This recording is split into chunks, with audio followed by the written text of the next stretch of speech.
Break ಆದ ಮೇಲೆ ಮತ್ತೆ ಸ್ವಾಗತ. ಲೋಕಸಭೆಯಲ್ಲಿ ಇವತ್ತು ಕೇಂದ್ರ ಸರ್ಕಾರದ ಬಜೆಟ್ ಮಂಡನೆ ಆಗಲಿದೆ. ವಿತ್ತ ಸಚಿವೆ ನಿರ್ಮಲಾ ಸೀತಾರಾಮನ್ ಅವರು ತಮ್ಮ 9ನೇ ಬಜೆಟ್ ಮಂಡನೆ ಮಾಡಲಿದ್ದಾರೆ. 11 ಗಂಟೆಗೆ ಬಜೆಟ್ ಆರಂಭ ಆಗುತ್ತೆ. 11 ಗಂಟೆಗೆ ಲೋಕಸಭೆಯಲ್ಲಿ ಇವತ್ತು ಬಜೆಟ್ ಮಂಡನೆ ಮಾಡಲಿದ್ದಾರೆ. 11 ಗಂಟೆಗೆ ಬಜೆಟ್ ಮಂಡನೆ ಮಾಡಲಿದ್ದಾರೆ ನಿರ್ಮಲಾ ಸೀತಾರಾಮನ್ ಅವರು. ಮೊದಲಿಗೆ ನಾರ್ತ್ ಬ್ಲಾಕ್ನಲ್ಲಿ ಇರುವಂತಹ ಹಣಕಾಸು ಸಚಿವಾಲಯಕ್ಕೆ ಭೇಟಿ ಕೊಡಲಿದ್ದಾರೆ. ಇನ್ನು ತಮ್ಮ ನಿವಾಸದಿಂದ, ಅಧಿಕೃತ ಸರ್ಕಾರಿ ನಿವಾಸದಿಂದ ವಿತ್ತ ಸಚಿವೆ ನಿರ್ಮಲಾ ಸೀತಾರಾಮನ್ ಅವರು ನಾರ್ತ್ ಬ್ಲಾಕ್ನಲ್ಲಿ ಇರುವಂತಹ ಹಣಕಾಸು ಸಚಿವಾಲಯಕ್ಕೆ ಅವರು ಭೇಟಿ ಕೊಡ್ತಾರೆ. ಹಣಕಾಸು ಸಚಿವಾಲಯಕ್ಕೆ ಭೇಟಿ ಕೊಟ್ಟು ಅಲ್ಲಿ ಇರುವಂತಹ ಅಧಿಕಾರಿಗಳನ್ನು ಭೇಟಿಯಾಗಲಿದ್ದಾರೆ. ಅಧಿಕಾರಿಗಳಿಂದ ಸಲಹೆಗಳನ್ನು ಪಡೆದುಕೊಳ್ಳಲಿದ್ದಾರೆ. ಜೊತೆಗೆ ತಮ್ಮ ತಂಡ ಮತ್ತು ಅಧಿಕಾರಿಗಳ ಜೊತೆಗೆ ಅಂತಿಮ ಸಮಾಲೋಚನೆ ಮಾಡಲಿದ್ದಾರೆ. ಅದಾದ ಬಳಿಕ ಅಲ್ಲಿಂದ ಬಜೆಟ್ ಪ್ರತಿಯನ್ನು ಪಡ್ಕೊಂಡು ನೇರವಾಗಿ ರಾಷ್ಟ್ರಪತಿ ಭವನಕ್ಕೆ ಅವರು ತೆರಳಲಿದ್ದಾರೆ.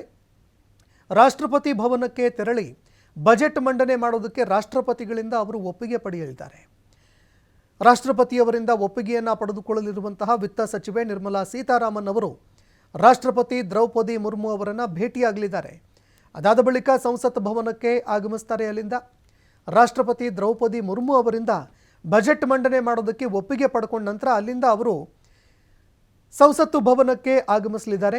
ಸಂಸತ್ತು ಭವನದಲ್ಲಿ ಕೇಂದ್ರ ಸಚಿವ ಸಂಪುಟದ ವಿಶೇಷ ಸಭೆಯಲ್ಲಿ ಭಾಗಿಯಾಗುತ್ತಾರೆ.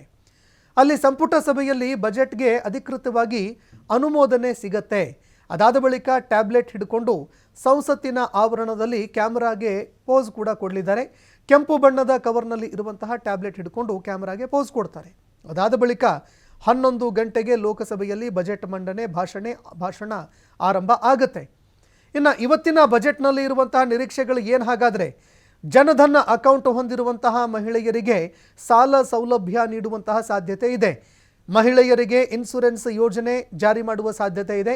ಕಸ್ಟಮೈಸ್ಡ್ ಕ್ರೆಡಿಟ್ ಕಾರ್ಡ್ ನೀಡೋ ಸಾಧ್ಯತೆ ಇದೆ. ಉದ್ಯೋಗಸ್ಥ ದಂಪತಿಗಾಗಿ ಜಂಟಿ ತೆರಿಗೆ ವ್ಯವಸ್ಥೆ ಜಾರಿಯಾಗೋ ಸಾಧ್ಯತೆ ಇದೆ.